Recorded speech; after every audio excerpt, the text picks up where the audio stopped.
ज्ञानाञ्जनशलाकया चक्षुरुन्मीलितं येन तस्मै श्रीगुरवे नमः। श्रीचैतन्यमनोभीष्टं स्थापितं येन भूतले स्वयं रूपः कदा मह्यं ददाति स्वपदान्तिकम्। नमो विष्णुपदाय कृष्णप्रेष्ठाय भूतले श्रीमते भक्ति वेदांत स्वामित नामने। नमस्ते सरस्वती देवे गौरवाणी प्रचारिणे निर्विशेष शून्यवादी पाश्चात्य सतारिणे। जय श्री कृष्ण चैतन्य प्रभु नित्यानंद श्री अद्वैत गदाधर श्रीवासादि गौर भक्त वृंद। हरे कृष्णा कृष्ण कृष्ण हरे हरे हरे राम राम राम हरे हरे। हरे कृष्णा कृष्ण कृष्ण हरे हरे हरे राम राम राम हरे हरे। हरे कृष्णा कृष्ण कृष्ण हरे हरे हरे राम राम राम हरे हरे। ओम नमो भगवते वासुदेवाय।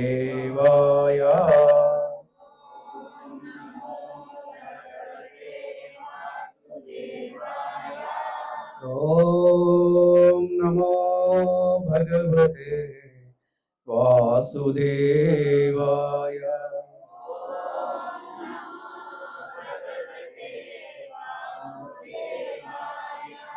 ओम नमो भगवते वासुदेवाय।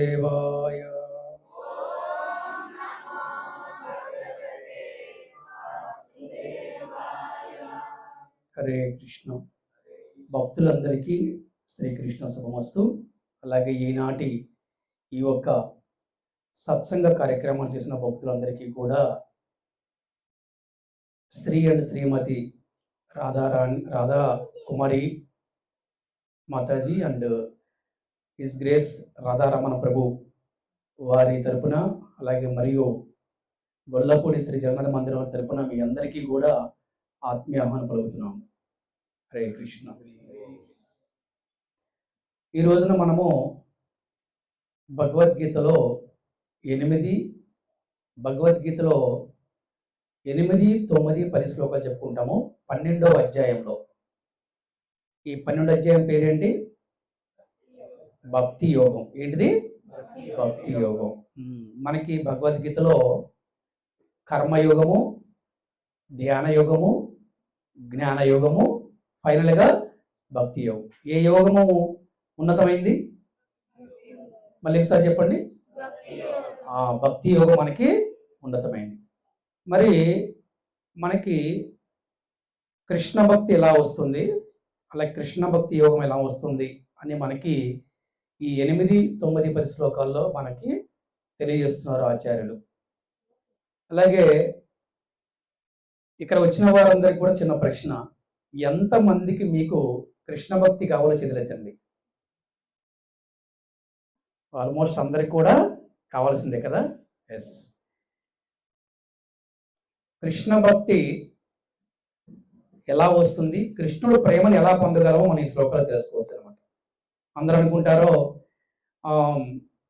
కేవలం జపం చేస్తేనే మనకి కృష్ణ భక్తి వస్తుంది. కరెక్ట్, జపం చేస్తే వస్తుంది. కానీ ఓవర్ నైట్లో అందరూ ఒకటేసారి జపం చేయలేరు కదా. సో బాగా సంకీర్తన చేస్తే వస్తుంది, మంచిదే వస్తుంది. కానీ ఒకటేసారి సంకీర్తన చేయలేరు కదా. అదే ఒక పెద్ద నరసింహ మహాయజ్ఞం చేస్తే అన్ని కష్టాలు పోయి భక్తి వస్తుంది. కానీ అది అంత తొందరగా సాధ్యపడకపోవచ్చు. అందుకనే భగవంతుడు చాలా కరుణామయుడు, దయామయుడు. మనకి 3 ఆప్షన్స్ ఇచ్చాడు కృష్ణ భక్తి చేసుకోవడానికి. ఆప్షన్స్ ఎప్పుడు మనం చెప్తాం అనమాట. అందరూ నేను చెప్పిన తర్వాత నా దగ్గర చెప్పండి. మయ్యేవ మన ఆదత్స్వ మయి బుద్ధిం నివేశయ నివశిష్యసి మయ్యేవ అత ఊర్ధ్వం న సంశయః మయ్యేవ మన ఆదత్స్వ మయి బుద్ధిం నివేశయ నివశిష్యసి మయ్యేవ అత ఊర్ధ్వం న సంశయః మయ్యేవ మన ఆదత్స్వ మయి బుద్ధిం నివేశయ నివశిష్యసి మయ్యేవ అత ఊర్ధ్వం న సంశయః దేవదేవుడైనా నా మీదనే నీ మనస్సును స్థిరపరచుము, నీ బుద్ధినంతా నా కొరకే ఉపయోగించుము. ఆ విధముగా నీవు నిస్సందేహంగా నాలోనే సర్వదా నివసిస్తావు. ఏం చెప్తున్నాడు? నీ మనస్సుని స్థిరంగా ఉంచమన్నాడు. అవునా? ఎవరి పట్ల? నా పట్ల. నా అంటే ఎవరు? దేవాది దేవుడు. అంటే ఏంటి? భగవంతుడు. కృష్ణుడు భగవంతుడా, లేకపోతే కేవలం దోపయోగించేటువంటి కేవలం యాదవుడు మాత్రమేనా? అఫ్ కోర్స్ ఆయన ద్వాపరయుగంలో ఆవిర్భవించారు, యాదవకంలో ఆవిర్భవించారు, ఎన్నో లీలలు చేశారు. అందుకే ఆయన యాదవ శ్రేష్ఠుడు అంటారు. అందులో ఎటువంటి సందేహం లేదు. యాదవాయ మాధవయ కేశవయ అంటే చాలా ఇష్టం కూడా. కానీ కేవలం ద్వాపరయుగం చెందినటువంటి యాదవ కులానికి చెందినవాడు కాదు. శ్రీకృష్ణుడు భగవంతుడు. ఇక్కడ మనకి చాలా క్లియర్ చెప్తున్నారు. అంటే దేవాది దేవుడినా నా మీదనే నీ మనస్సుని స్థిరంగా ఉంచమని చెప్పాడు. తర్వాత చెప్పాడు నీ బుద్ధి అంతా కూడా నా కోసం ఉపయోగించమన్నాడు. కరెక్టేనా? నీ బుద్ధినంతా కూడా నా కోసం ఉపయోగించు. అలా చేస్తే ఏంటి లాభం? లాభం లేకుండా ఎవరేం చేయరు కదా. నిస్సందేహంగా నువ్వు నాతో కలిసి నివసిస్తామని చెప్పాడు అనమాట. అర్థమైంది కదా? ఇదే మనకి ఉత్తమ భక్తుల యొక్క లక్షణం. ఇది గనక చేయగలిగితే ఏ కుటుంబంలో కానీ ఏ ఆఫీసుల్లో కానీ ఎక్కడ కూడా అసలు కష్టం అనేది ఉండదు. ఎందుకంటే ఏమి జరిగినా మనం అనుకోవచ్చు కృష్ణార్పణ అనుకోవచ్చు, కృష్ణుడికి అప్పచెప్పచ్చు. అది అప్పచెప్పడానికి మనసు రావట్లేదు. ఎంతప్పుడు నేను చేస్తున్నా నాది నాది నాది. ఇక్కడే మనకు దుఃఖం వస్తుంది అనమాట. అంటే మనకి కష్టాల పట్ల, భౌతికమైన వస్తువుల పట్ల, భౌతికమైన వ్యక్తుల పట్ల, కేవలం బంధువుల పట్ల, స్నేహితుల పట్ల మాత్రం అటాచ్మెంట్ ఉంటుంది మనకి. స్ట్రాంగ్ అటాచ్మెంట్, బాండింగ్ కదా. కానీ భగవంతుడి పట్ల మాత్రం మనకి అటాచ్మెంట్ లేదు. ఆ అటాచ్మెంట్ని క్రియేట్ చేయడం కోసమే భగవంతుడు గురువుని పంపిస్తాడు వైకుంఠం నుంచి, గోలోకం నుంచి అనమాట. ఆ అటాచ్మెంట్ని పెంచడం కోసమే ఈ రోజున ఈ గృహాల్లో సత్సంగాలు, భగవద్గీత, భాగవత ప్రవచనాలు, ఒక మందిరం నిర్మించిన, గోశాల నిర్మించిన, రథయాత్ర చేసిన, ఎటువంటి శ్రీకృష్ణ జన్మాష్టమి ఉత్సవం చేసిన, మరి ఈ రోజున నందిఘోషు రథం తీసుకొని గొల్లపూడిలో ఇంటింటికి ఊరూరు కూడా తీసుకెళ్లి దర్శనం చేయిస్తున్నాం. అవునా? కారణం ఏంటంటే అందరికీ కూడా కృష్ణ భక్తిని ఇవ్వాలి, అందరూ కూడా భక్తులు అవ్వాలి అనే ఉద్దేశం అనమాట. ఇలా చేస్తే గనక మన బుద్ధినంతా కూడా, అంటే మనం చదువుకున్న చదువు వృధా అవ్వకూడదట. ఇప్పుడు మెటీరియల్ ఎడ్యుకేషన్ ఉంది, చాలా మంది బీటెక్లు, ఎంటెక్లు చదువుకుంటూ ఉంటారు. తప్పులో చదువుకోండి, ఉద్యోగం చేయండి, కానీ కొంత సమయం భగవంతుడి సేవకు ఉపయోగించండి. అప్పుడు ఏమవుతుంది? మన ఇంటెలిజెన్స్ అంటే మన ఒక టాలెంట్ అంతా కూడా భగవంతు సేవలో మనం ఉపయోగించగలుగుతాం. అలా చేస్తే గనక నాతో కలిసి నివసించవచ్చు అని చెప్పి చెప్తున్నాడు శ్రీకృష్ణ భగవానుడు అర్జునుడికి. అర్జునుడికి ఇంకెవరికైనా చెప్తున్నారా? అర్జునుడికైనా ఇంకెవరికైనా చెప్తున్నారా? అందరికి కూడా. వెరీ గుడ్, అలా రెస్పాండ్ అవ్వండి, ఇంకా బాగా ఇంట్రెస్ట్ చెప్పుకోవచ్చు. అయితే ఇక్కడ మరి అందరికీ సాధ్యపడదు కదా. అందుకే భగవంతుడు ఇంకొక అవకాశం ఇచ్చాడు. చెప్పారు 3 ఆప్షన్స్ ఉన్నాయి మనకి. ఆ ఆప్షన్ ప్రతి వేరే ఆప్షన్ లేదు. మూడేం కాదు, 4 ఆప్షన్ లేదు, మూడు ఆప్షన్స్ ఉన్నాయి. సెకండ్ ఆప్షన్ మనం చదువుప్పుడు అత చిత్తం సమాదాతుం నశక్నోషి మయి స్థిరం అభ్యాసయోగేన తతో మామిచ్చాత్తం ధనంజయ. ఓ అర్జున, ధనంజయ, నీ మనస్సుని క్రమము తప్పక నా మీద స్థిరపరచలేకపోతే అప్పుడు భక్తి యోగ నియమాలను అనుసరించు. ఆ రకంగా నీవు నన్ను పొందే కోరికను పెంచుకోగలవు. అంటే అభ్యాస యోగేన అంటే ఏం చెప్తున్నారు కదా, భక్తి యోగ నియమాలను అనుసరించమన్నాడు. అంటే స్పిరిచువల్ ప్రాక్టీస్ అంటే ఆధ్యాత్మిక సాధన చేయమంటున్నాడు. దీని అర్థం ఏంటంటే నువ్వు గురువుని స్వీకరించి ఆ గురువు దగ్గర నుంచి మంత్రాన్ని తీసుకొని ఏంటి నీవు అభ్యాసం చేయమంటున్నారు. ఒకటి మహామంత్ర జపము, రెండోది భగవద్గీత, భాగవతము, మూడోది మందిరంలో సేవ చేయటం.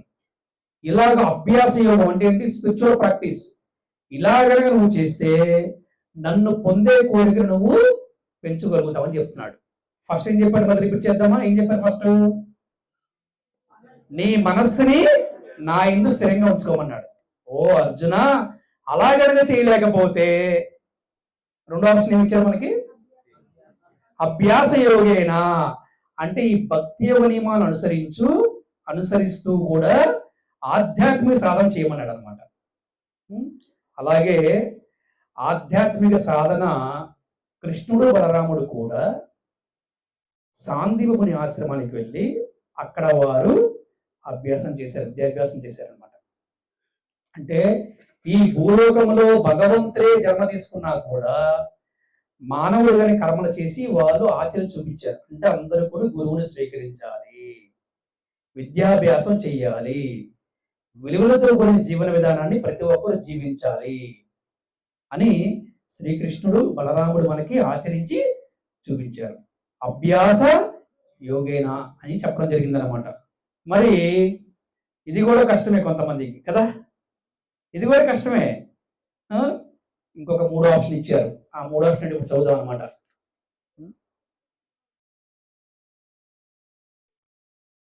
అభ్యాసేప్య సమర్థోసి మత్కర్మ పరమో భవ మదర్థమపి కర్మాణి కుర్వన్ సిద్ధమవాప్ససి. భక్తి యోగ నియమాలను నీవు సాధన చేయలేకపోతే నా కొరకు పని చేయడానికి ప్రయత్నించు. ఎందుకంటే నా కొరకు పని చేయడం ద్వారా నీవు పూర్ణత్వ స్థితికి చేరుకుంటావు. బాగుందా? ఆప్షన్స్ బాగున్నాయి కదా. మళ్ళీ రిపీట్ చేద్దామా? ఫస్ట్ ఏం చెప్పారు చెప్పండి.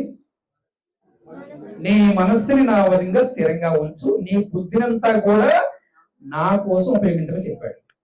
నెంబర్ 2 ఏం చెప్పారు మళ్ళీ, అలాగని చేయలేకపోతే ఏం చెప్పారు? అభ్యాస యోగం అంటే ఏంటి? ముఖ్యంగా ఈ కలియుగంలో మనము చక్కగా ఒక గురువుని, ఒక ప్రామాణికమైన గురువుని ఆశ్రయించాలి. గురువు అంటే ఎవరిని పెడితే వాళ్ళ గురువు కాదండి.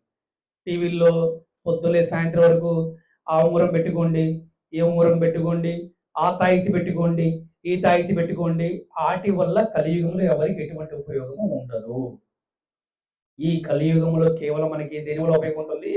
హరే కృష్ణ కృష్ణ కృష్ణ హరే హరే, హరే రామ రామ రామ హరే హరే అని మహామంత్రం జపం చేయాలి.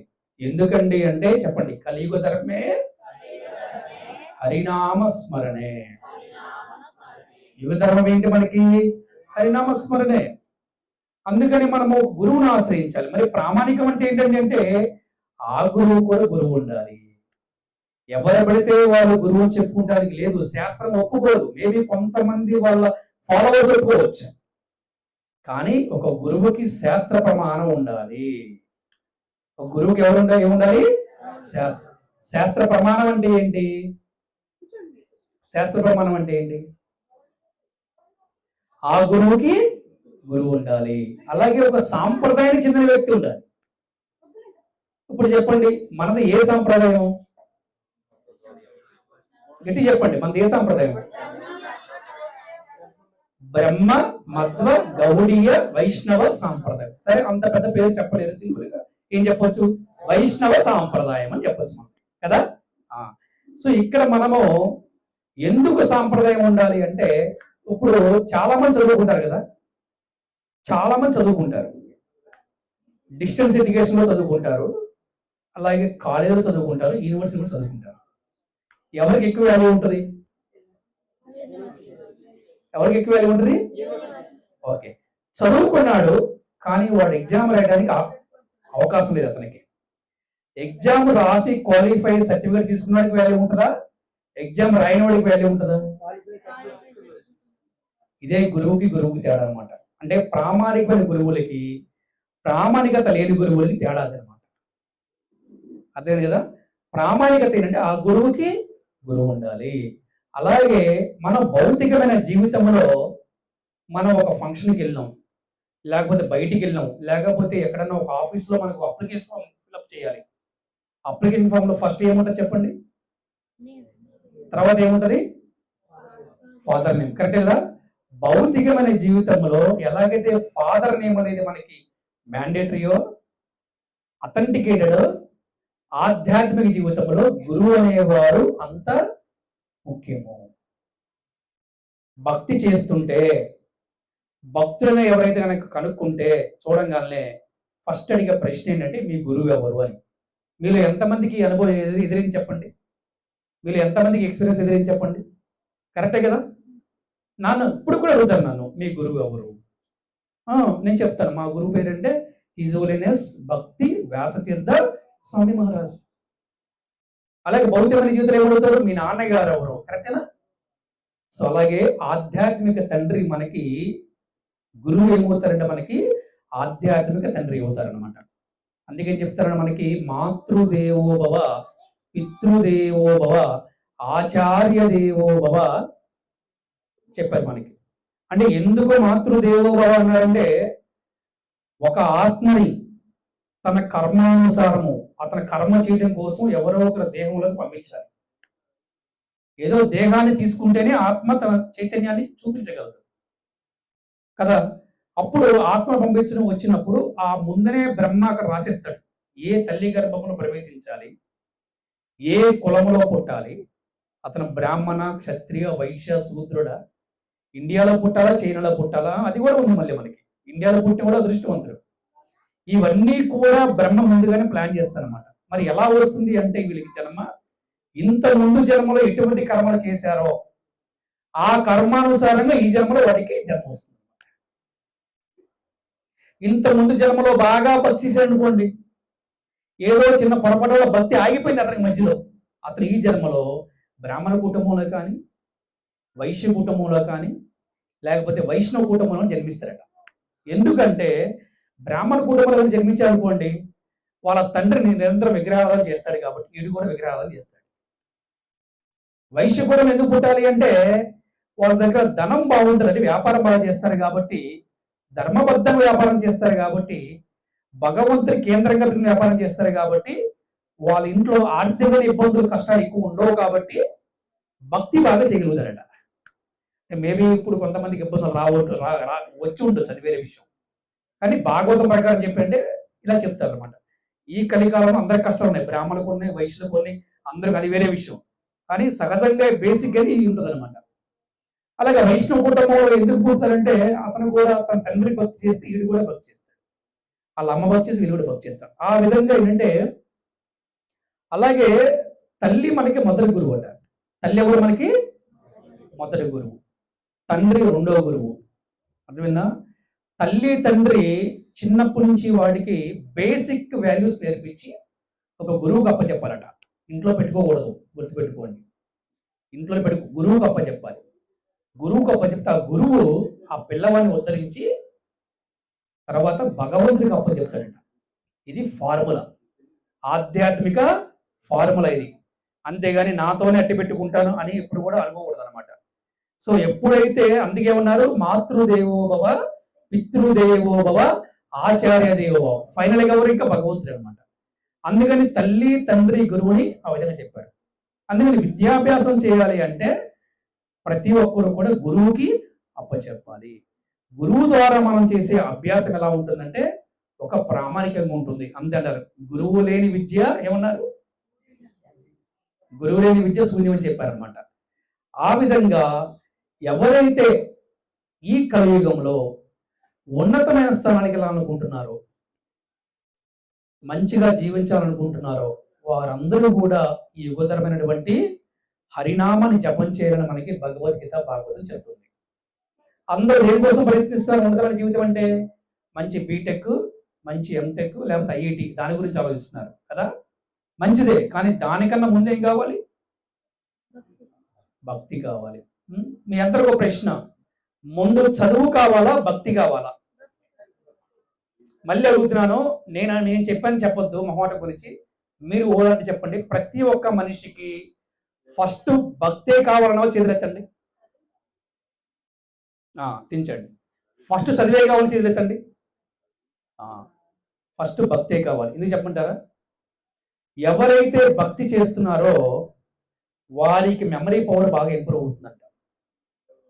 ఎవరైతే భక్తి చేస్తారో ఎటువంటి తప్పులు చేయరట. ఎవరైతే భక్తి చేస్తారో విలువలతో కూడిన జీవన విధానాన్ని జీవిస్తూ ఉంటారు. ఎవరైతే భక్తి చేస్తారో దురలవాట్లు దూరంగా ఉంటారు. భక్తి చేస్తూ చదువుకోమని చెప్తాం, చదువు వద్దేమని చెప్పట్లేదు. ఇప్పుడు చెప్పండి, ముందు భక్తి చేయాలా, ముందు చదువుకోవాలి? చెప్పండి. క్లారిటీ వచ్చింది కదా? చిన్న ఎగ్జాంపుల్ చెప్తా. వరుణ్ ఒకసారి నించో. నువ్వు ఎన్ని సంవత్సరాల నుంచి ఈ కృష్ణ భక్తిలో ఉన్నావు చెప్పు అందరికి. 3 సంవత్సరాల నుంచి ఈ బాబు కృష్ణ భక్తిలో ఉన్నాడు. మీరు చదువుకునే వ్యక్తి లేకపోతే మాతో పాటు ఫుల్ టైం ఇలా దిగిపోయాడు చెప్పండి ఎవరైనా. మీరు చదువుకునే వ్యక్తి, ఇంటర్మీడియట్ చదువుకున్నాడు, అవునా? 10th లో ఎన్ని మార్క్స్ వచ్చినాయి చెప్పు నీకు? 544 10th మార్క్స్ వచ్చాయి. ఇప్పుడు ఇంటర్మీడియట్ చదువుతున్నాడు, ఫస్ట్ ఇయర్ ఎన్ని మార్క్స్ వచ్చాయి చెప్పు? 411 మార్క్స్ వచ్చినాయి, అవునా? అంటే అలాగా భక్తి చేయటం వల్ల ఏమవుతుందంటే వాళ్ళు చదువుని పక్కన పెట్టరు, తల్లిదండ్రులు కూడా పక్కన పెట్టకుండా సమాజాన్ని కూడా గౌరవిస్తారు. ఏ కుటుంబంలో అయితే పిల్లలు పెద్దలు భక్తి చేస్తారో వారి వల్ల వారి కుటుంబానికి, సమాజానికి, బంధువులకి, స్నేహితులు అందరికి కూడా మేలు జరుగుతుంది. ఎవరైతే భక్తి చేయరో వారి వల్ల సమాజానికి నష్టం జరుగుతుంది. అభ్యాస యోగేన అంటే మనం కేవలం వింటమే కాదు, అది మనము ఆచరించే ప్రయత్నం ప్రతి ఒక్కరు కూడా చేయాలి. అభ్యాస యోగం చేయలేకపోతే ఏంటి అని మన ప్రభుత్వం థర్డ్ ఆప్షన్ వద్దాం. ఏం చెప్తున్నారంటే నా కోసం పని చేయమని చెప్పాడు శ్రీకృష్ణ భగవానుడు. అంటే ఏ విధంగా పని చేయాలి అంటే కృష్ణ కర్మ చేయాలి. ఏం చేయాలి?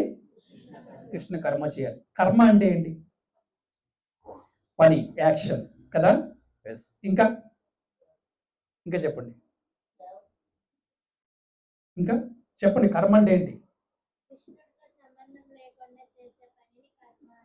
భగవంతుడితో సంబంధం లేకుండా మన సొంత ఆలోచనతోటి, మన సొంత నిర్ణయాలతోటి చేసే పనిని ఏమన్నారు? కర్మ అన్నారు. 3 రకాల కర్మ ఉంటుంది. ఒకటి కర్మ, రెండోది అకర్మ, మూడోది వికర్మ. ఇది చాలా ఇంపార్టెంట్. ఇప్పుడు నా కోసం కర్మ చేయమన్నాడు కదా, కృష్ణుడి కోసం ఏ కర్మ చేయాలి మనం? అకర్మ చేయాలి. అకర్మ అంటే ఏంటి? కృష్ణుడితో సంబంధం పెట్టుకొని చేసే కర్మని ఏమన్నారు? అకర్మ. ఆ కర్మ అంటే ఏంటంటే కర్మ చేయనివాడేనని. అదే కర్మ చేయనివాడు ఏంటంటే కర్మ చేస్తున్నది అంటే కరెక్ట్. ఎప్పుడైతే మనం కృష్ణార్పణం అన్నామో ఆ కర్మ ఫలితాలు మనకు ఉండవట. ఎప్పుడంటే మనం కృష్ణార్పణం అని, ఎప్పుడంటే మనం కృష్ణుడు సేవ చేస్తూ ఉంటే మనం కృష్ణార్పణ అనగలుగుతాం. ఇంట్లో కూర్చొని ఎప్పుడో ఒకసారి మనం కృష్ణార్పణ అనలే కదా. అందుకని ఇది కర్మ కాకుండా అకర్మ అయిపోయింది. ఈ అకర్మకి ఇంకో పేరేంటి? కృష్ణ కర్మ. మూడో కర్మ ఏమన్నారు? వికర్మ. వికర్మ అంటే ఏంటి?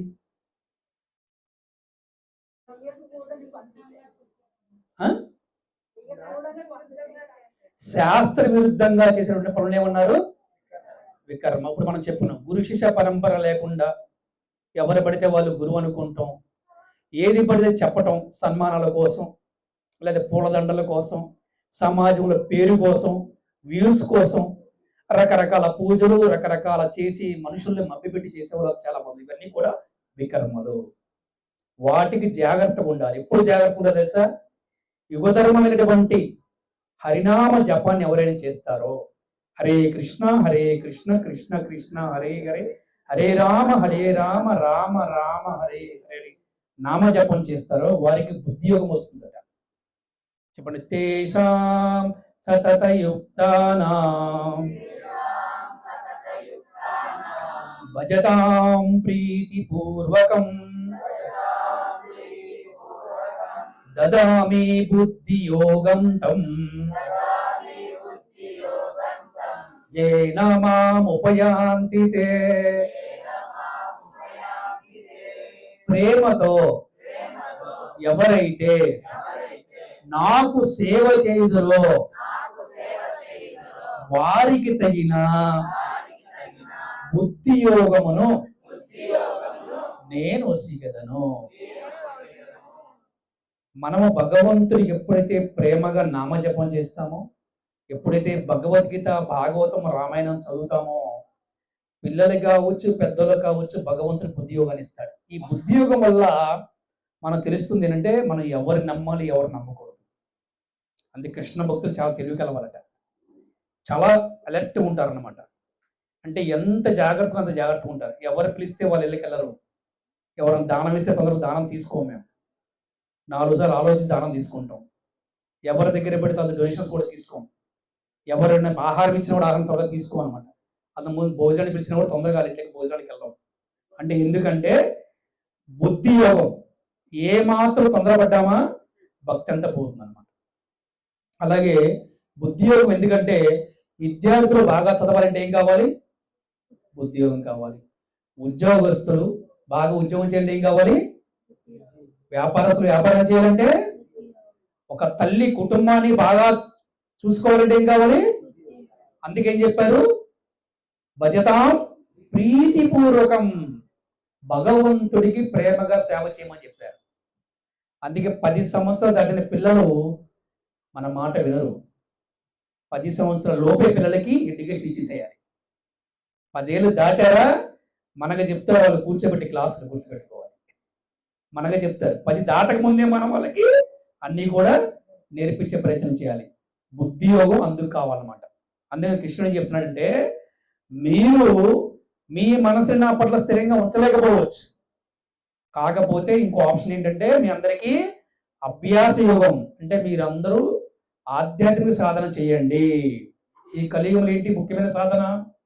హరే కృష్ణ కృష్ణ కృష్ణ హరే హరే, హరే రామ రామ రామ హరే హరే.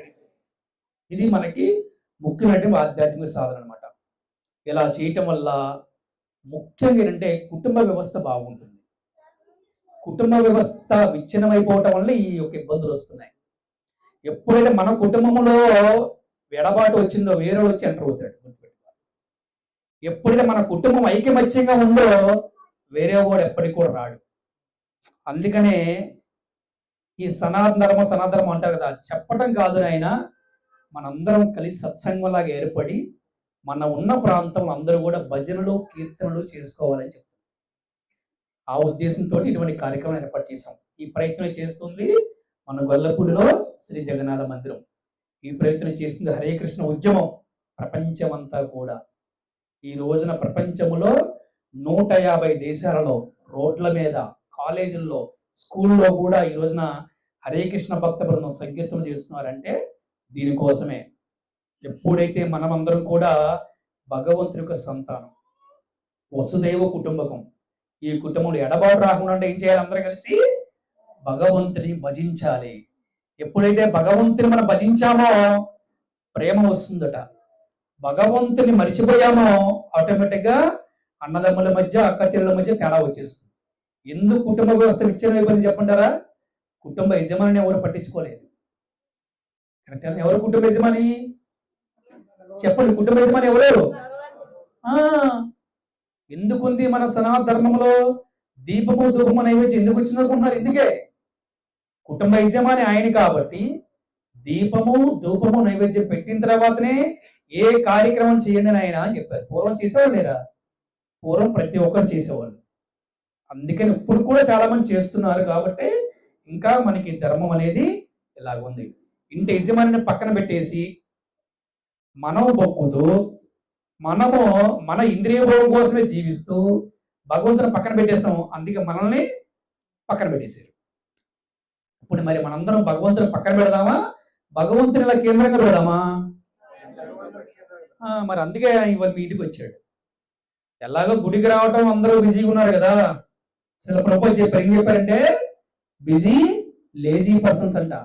బిజీగా ఉంటారు. ఎవరు లేజీ పర్సన్ అంటే భగవంతుని మర్చిపోయిన వారే లేజీ పర్సన్స్. అందుకే వెళ్ళేవారంటే బిజీ లేజీ పర్సన్స్ అన్నారు. అసలు ప్రభుత్వం చెప్పారు, మనం ఏం చెప్పడం కదా, అనిత భావించబాకండి. అందుకే ఎలాగో రావటం కాబట్టి జగన్నాథుడు పరమ కరుణామయుడు. చెప్పండి, జగన్నాథుడు పరమ కరుణామయుడు, దయామయుడు, ప్రేమామయుడు, పురుషోత్తముడు, పూర్ణ పురుషోత్తముడు. అందుకే జగన్నాథుడి యొక్క కళ్ళు రథచక్రాలా ఉంటాయట.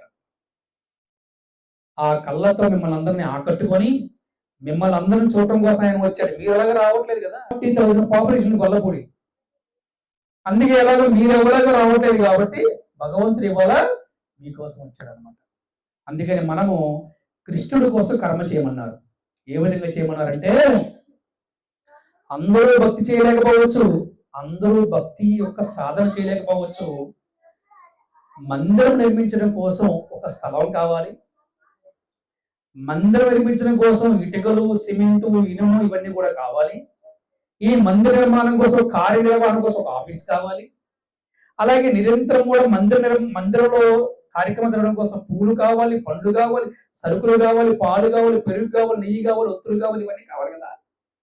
ఇవి సమకూర్చినా కూడా వారి కృష్ణ భక్తి వస్తుందట. ఇదే కన్క్లూజన్ ఇవ్వాల భగవద్గీతలో. ఒకసారి మీరు రిపీట్ చేద్దామా? మొట్టమొదటి ఏం చెప్పారు భగవంతుడు? మనస్సుని స్థిరంగా ఉంచమన్నాడు, నీ బుద్ధిని నా కోసం ఉపయోగించమన్నాడు. అలా చేయలేకపోతే రెండో ఆప్షన్ ఏంటి? అభ్యాస యోగేన అంటే ఆధ్యాత్మిక సాధన చేయమన్నాడు. ఆధ్యాత్మిక సాధన కూడా చేయలేవా? అయితే ఇంకేం చెప్పన్నాడు? నా కొరకు కర్మ చేయమన్నాడు. ఎవరైనా టెంపుల్కి వెళ్ళి కొద్దిగా డొనేషన్ ఇచ్చారనుకోండి, అది భగవంతుడి కోసం చేసిన కర్మే అవుతుంది. ఎవరన్నా ప్రేమగా పూలు తీసుకెళ్ళి భగవంతుడికి ఇచ్చారనుకోండి, అది కూడా భగవంతుడు చేసిన కర్మ అవుతుంది. ఎవరికైతే గోవుకు ఆహారం పెట్టారనుకోండి, భగవంతుడు ఆనందపడతాడు అనమాట. అందుకని ఆధ్యాత్మిక జీవితంలో, మన దైనందిన జీవితంలో మన కర్తవ్యం ఏంటంటే, ఈ రోజు నేను నా గురువుని కృష్ణుని సంతోషపెట్టాను లేదా? మేము అదే ప్రయత్నిస్తూ ఉంటాం. అదేంటి గురువుని కృష్ణుని సంతోషపెడతాం ఏంటండి? మరి మా అమ్మాయి ఎలాగా, మా అబ్బాయి ఎలాగా అనుకుంటారు కదా. ఎలా చెప్తారు మీకు? ఒక చెట్టు ఉంది. చెట్టు మొదట్లో నీళ్లు పోస్తే చెట్టు మొత్తం వస్తుందా రాదా? మళ్ళీ ప్రత్యేక మనం కొమ్మలకి ఆకులకి పోయాలా? అలాగే భగవంతుడు గారు సంతోషపెడితే విశ్వమంతా సంతోషంగా ఉంటుందంట. గురువు సంతోషపెడితే భగవంతుడు సంతోషపడతాడు, భగవంతుడు సంతోషపెడితే గురువు సంతోషపడతాడు. ఇప్పుడు మనం తెలుసుకుందాం, గురువు ఎప్పుడు సంతోషపడతాడంటే, భగవంతుడికి ఎవరైతే ప్రేమగా సేవ చేస్తారో అప్పుడు గురువు సంతోషపడతాడట. గురువు వచ్చి మీరందరూ నా కాలు పట్టుకోండి అయ్యా, నాకు పాద పూజ చేయండి, నాకు అభిషేకం చేయండి అని గురువు ఎప్పుడు కోరుకోడు. అలా కోరుకుంటే అతను ఎప్పుడు కూడా గురువు కాడనమాట. గురువు ఏం కోరుకుంటాడంటే, మీరందరూ వచ్చి భగవంతుడికి సేవ చేయండి, మీరందరూ కలిసి భగవద్గీత భాగవతం చదవండి, హరినామ జపం చేయండి, హరినామ సంకీర్తన చేయండి, గోవులకు సేవ చేయండి, భగవంతుడి కోరుకుంటాడని చెప్తాడు గురువు అనమాట. మరి గురువు ఆలోచన మంచిదే కదా. కానీ భగవంతుడు ఏం చెప్తాడంటే, అయ్యా నీ గురువు చాలా గొప్ప భక్తుడు, నాకు ప్రియమైన వాడు, అందుకని మీరు గురువు యొక్క శరీరాన్ని మీరు రక్షించండి, తద్వారా గురువు మీ యొక్క ఆత్మ రక్షిస్తాడని చెప్పి చెప్తున్నారు అన్నమాట. అర్థమైందా? అర్థమైంది కదా? నీ గురువు నా ప్రియమైన భక్తుడు, నీ గురువుకి మీరు శరీరానికి రక్షణ ఇవ్వండి, తద్వారా మీకు మీ గురువు ఆత్మకి రక్షణ ఇస్తాడని చెప్పాడు. ఎవరిస్తారు ఆత్మ జ్ఞానాన్ని? చెప్పండి. తద్విద్ధి ప్రణిపాతేన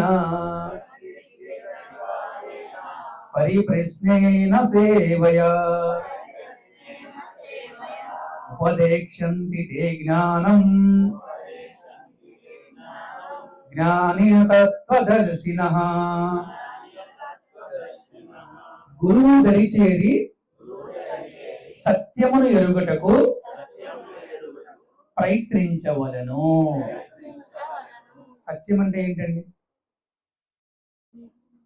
మనకు తెలవదు. ఏది సత్యమో ఏది అసత్యమో మనకు తెలవదు కదా.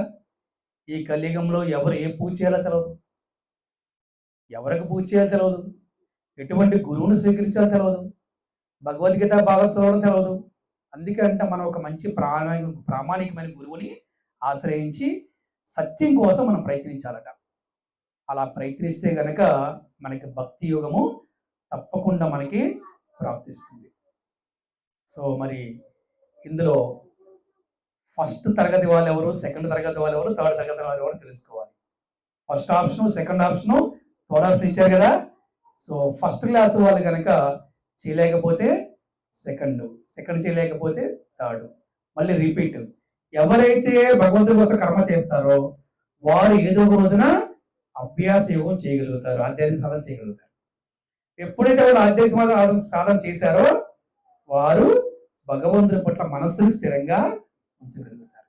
ఓకేనా? హరే కృష్ణ హరే కృష్ణ కృష్ణ కృష్ణ హరే హరే, హరే రామ రామ రామ హరే హరే. శ్రీల ప్రభుపాద కీ జై, శ్రీల గురుదేవ్ కీ జై, భగవద్గీత యథాతథం కీ జై. హరి హరి బోల్. హరే కృష్ణ.